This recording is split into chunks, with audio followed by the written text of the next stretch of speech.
Mile 5 is what I call Beachline Rhythm, and it feels like the soundtrack in your head just got turned up a notch. We're still close to the shoreline, still catching bits of that ocean air from Surf Drive, but now the fatigue is loud and impossible to ignore. Most people think once you hit Mile 5 in a 7-mile race, you're basically safe. Almost there, right? But Mile 5 is where your body and your brain really start arguing with each other. Here's the thing though, this is my promised mile.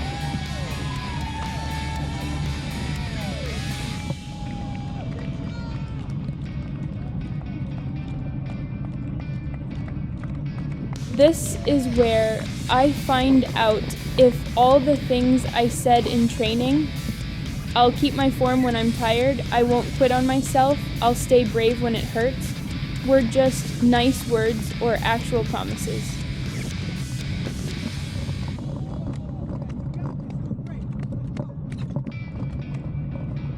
Remember back on Mile 2, the no water lock-in.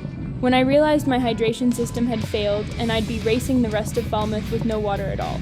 You might be thinking, by Mile 5, doesn't your body just start screaming at you to stop? It does, especially because the temperature hasn't stayed at 77. The heat bouncing off the asphalt has pushed the temperature up to 81 degrees. My mouth is dry, my skin feels hot, and every time I pass a water station and see runners grabbing cups and splashing themselves, there's a little voice in my head that goes, this is not fair. But that's not even the most important part. The important part is what I do after that thought.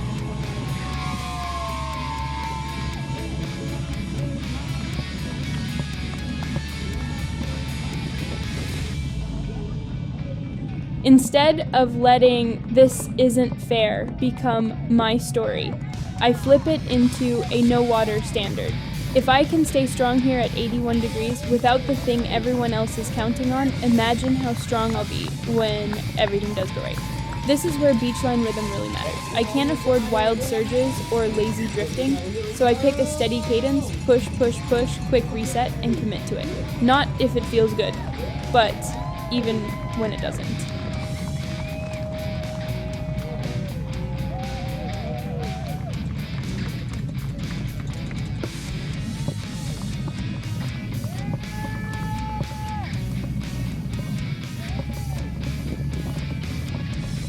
You might be wondering, what does form even mean in a racing chair when you're this tired? For me, form means shoulders relaxed instead of climbing up toward my ears. It means clean, solid contacts on the push rims instead of slapping at them. It means keeping my core tight so the power goes into the wheels, not into bouncing my upper body around. Most people on the sidelines see the chair rolling and think it's just arms and wheels, yet the details matter even more now.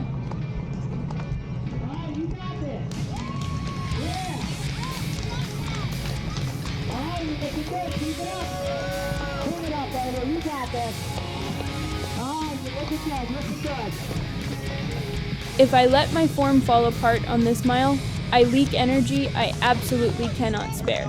If I keep it tight, I protect every second I fought for back on the hills and along Surf Drive. The crowd on Mile 5 feels different too. At the start, it felt like they were cheering for the race. Here you can hear that they're cheering for individual people.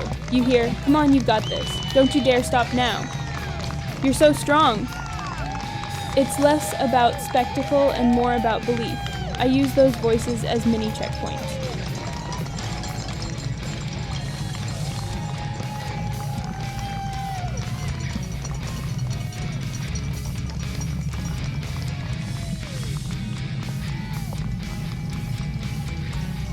If I can hold this rhythm to that sign, if I can keep my shoulders down past that group with the cowbells, if I can stay locked in until the next corner, every tiny target turns this long, hot mile into a series of small wins.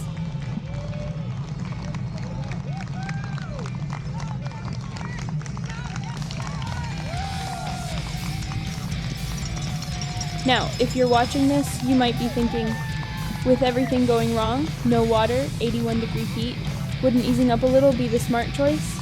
Maybe that would be the safe choice. But the Promise Mile isn't about safe, it's about honest. Honest doesn't always mean faster, but it does mean I don't quietly let myself off the hook just because I have a good excuse. As